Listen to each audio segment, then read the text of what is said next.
Yo, what's up mga tropa peeps? Welcome back to my vlog at magandang araw po sa inyong lahat. At dito po sa aking vlog na ito, ipag-uusapan natin itong usap-usapan at talaga naman pong trending na ginawang pagsisiwalat nitong si Amy Marcos patungkol po sa kanyang kapatid na ating Pangulong Bongbong Marcos na si PBBM daw po ay isang adik.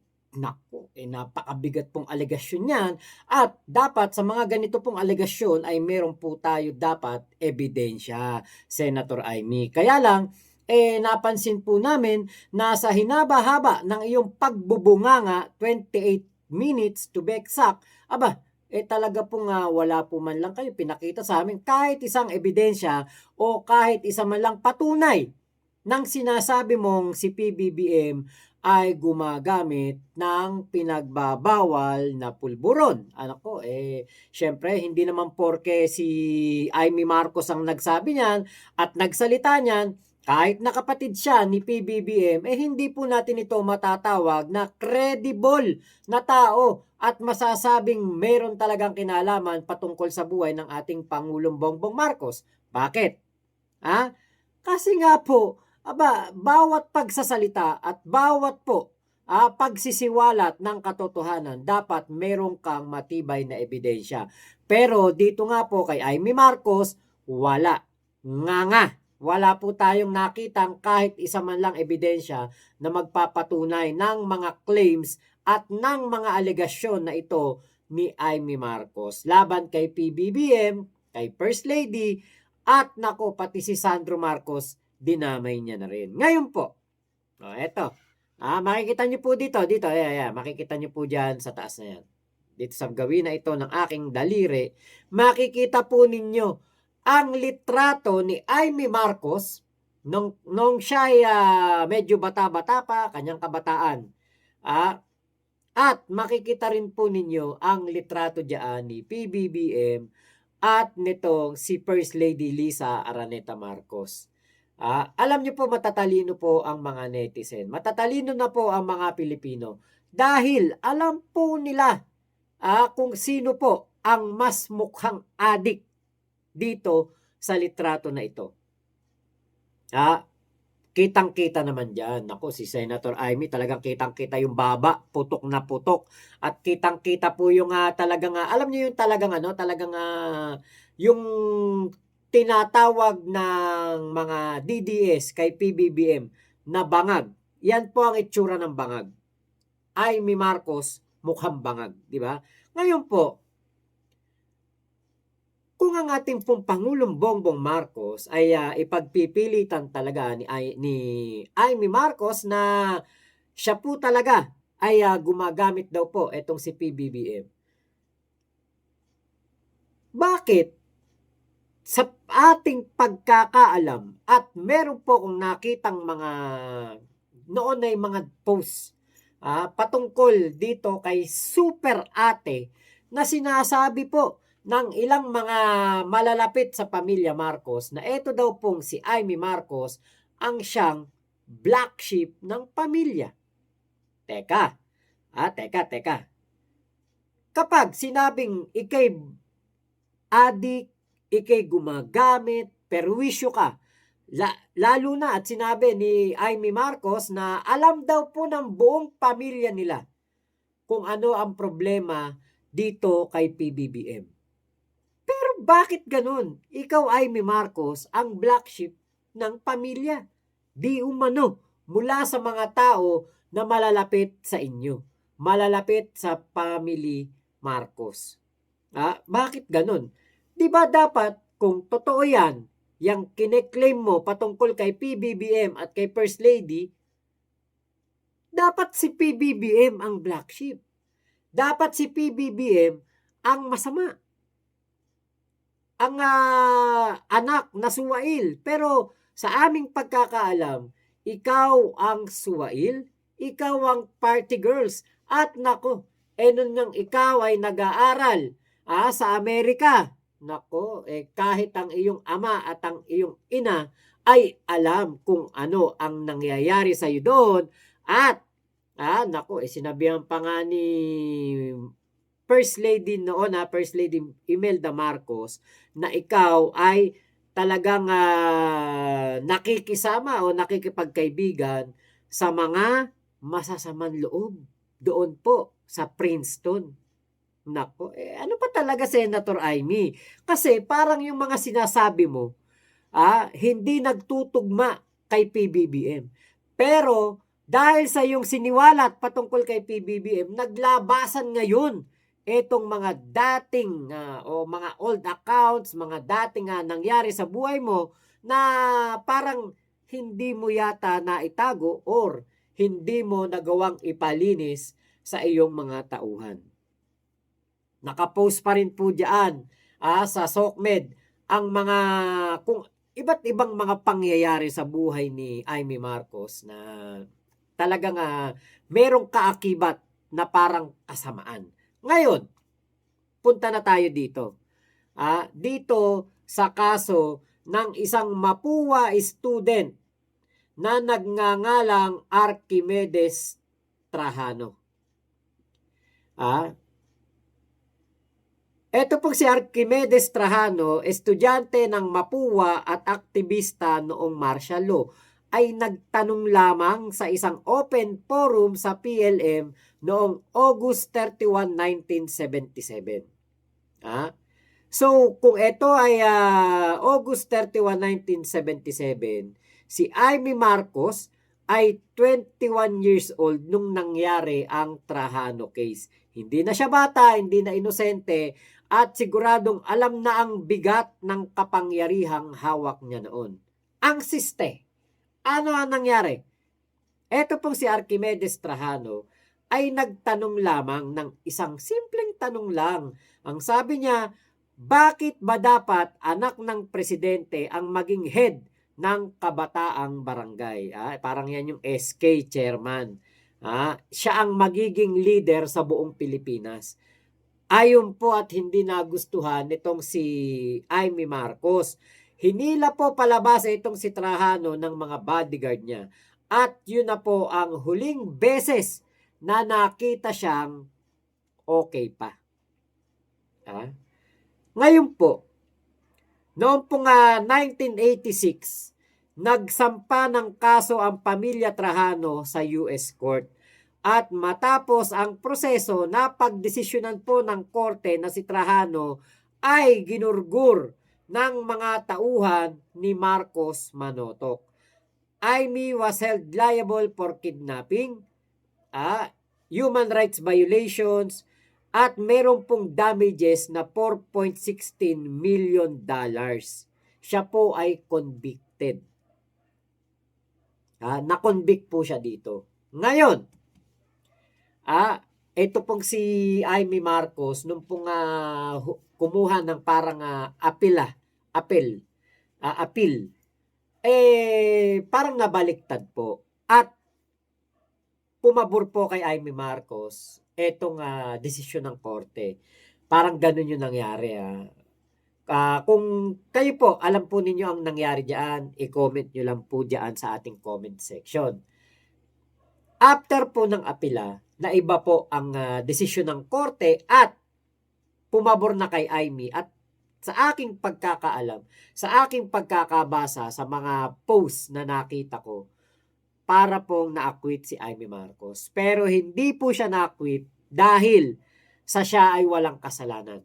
Na-acquit po dahil sa technicality ng kaso. Tineknikal at nakitaan ng butas ng mga tagapagtanggol ni Amy Marcos ang kaso, at yun na nga po ang nangyari, hindi po napagbayad sa kanyang kasalanan etong si Amy Marcos. Teka, ikaw ay black sheep. Ang nanay at tatay mo sinasabi ikay party girls, nakikibarkada sa mga gumagamit ng pulburon doon sa Amerika. Tapos ngayon, ikay na-convict, pero dahil nga makapangyarihan ng iyong tatay noong panahon na yon, nagawang baliktarin ang desisyon ng korte at ikaw ay na-acquit. Pero anyway, nakasuhan ka rin dyan po sa nangyari kay Archimedes Trajano. Ngayon, so, ibig sabihin nito? 'Di ba? Suwail kang anak, black sheep ka. Nakibarkada ka sa mga party people doon sa Amerika at meron kang kaso.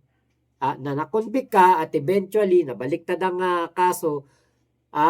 Yang tatlong yan, alam niyo po ba yung tatlong yan? Yan ay gawain ng adik. 'Di ba? Ikaw ay hindi naman makakagawa tingin ko ng isang matinding krimen kung hindi ka gumagamit. At ikaw naman siguro hindi magiging black sheep kung ikaw ay nasa tamang pag-iisip. Medyo siguro baka medyo may tililing, parang gano'n. Suwail na anak, pasaway na anak itong si Amy Marcos. At yun nga pong pagiging, alam nyo, nung mga panahon na si Amy Marcos ay ang kanyang ama ay presidente, isa to sa mga nagpa-power tripping. So ngayon, etong si Archimedes ay biktima ng power tripping ni Amy Marcos. So, parang baliktad. Bakit? Kasi ang ating Pangulong Bongbong Marcos, wala naman tayong nabalitaan na si PBBM ay merong naging krimen na nagawa at na-convict or nakasuhan. Wala pong ganun. Nakita natin sa mga video, sa mga accounts, kapag umuwi na, nung umuwi na dito sa Pilipinas, si PBBM, kasama niya si First Lady Lisa Marcos, mula sa Amerika, kitang-kita naman kung gaano sila ka-fresh, kitang-kita kung gaano sila ka-bata sa kanilang mga itsura, samantalang si Amy Marcos, mukha ng tuyot. Mukha ng tuyot na tabla. Mukha ng tuyot na punong kahoy. Diba? Kaya parang mapapaisip tayo at mapapatanong tayo ngayon, Senator Amy, sino ba talaga ang bangag? Sino ba talaga ang adik? Bakit ganun po ang inyong pahayag sa ating Pangulong Bongbong Marcos na ni isang ebidensya ng sinasabi ninyong ginagawa ni PBBM, wala man lang po kayong maipakita sa amin? Nabanggit ninyo 2016, nailagay ang pangalan ni PBBM doon daw po sa mga drug watch list ng ating Pangulong Bongbong Marcos noon, 2016. Teka lang po. Kung ngayon po ay 68 years old na etong si PBBM at nung 2016, siya po ay nasama sa listahan ng mga matotokhang. Ibig sabihin, 9 years ago yan. 68 si PBBM ngayon. So, ibig sabihin, 59 years old si PBBM, masasama sa ganyang drug watch list. Teka, parang nakalimutan po ng ating mga kababayan na si PBBM, isa na lang ang kanyang kidney. At dinonate niya ang kanyang kidney, ang isa niyang kidney, sa kanyang ama. Kung ito po yata ang hindi alam nitong si Senator Amy Marcos, nakalimutan ba niya na ang kanyang kapatid ay isa na lamang ang kanyang kidney. Dahil nga po itong si PBBM dinonate kay FM Senior, ito pong kanyang isang kidney. Good match po itong kidney na ito. Kaya po, siya po ay tinanggalan ng kidney at dinonate sa kanyang tatay. Mukhang nakalimutan yata ito ni Amy Marcos. Ito pong kidney transplant na ito ay makikita rin po sa isang litrato na makikita nyo dito na pinapakita po ni dating Presidente Ferdinand Marcos Sr. na siya po ay naoperahan sa kidney. Yan nga po ay dahil nga po ito sa kanyang nararamdaman noon. Sa kanyang karamdaman noon na kailangan ng kidney transplant. So, kung si PBBM po, noong 2016 ay nasama daw po sa drug watch list, tapos siya po ay isa na lamang ang kidney at the age of 59 years old.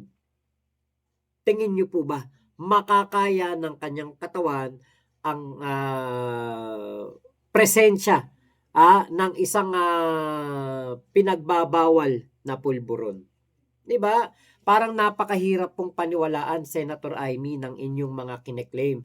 at parang wala po yata kayong hawak na matibay na ebidensya na inyo pong pwedeng ipresenta sa taong bayan para po paniwalaan ang inyong mga alegasyon.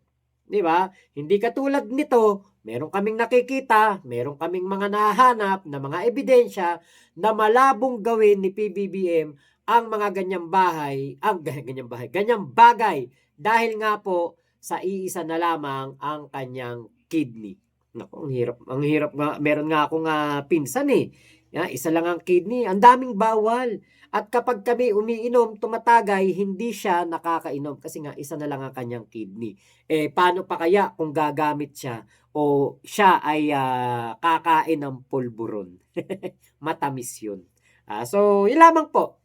Maraming salamat sa pagsama nyo dito sa aking vlog na ito. Sana kahit papaano ay nalinawan ang atin pong mga kababayan dito sa issue ng patungkol dito sa mga isiniwalat nitong si Amy Marcos. At lahat po ng kanyang mga pinagsasasabi, lumang tugtugin na po at napatunayan na po yan na walang katotohanan. Mukha pong itong si Amy Marcos ay nabubuwang na at desperado na po sila.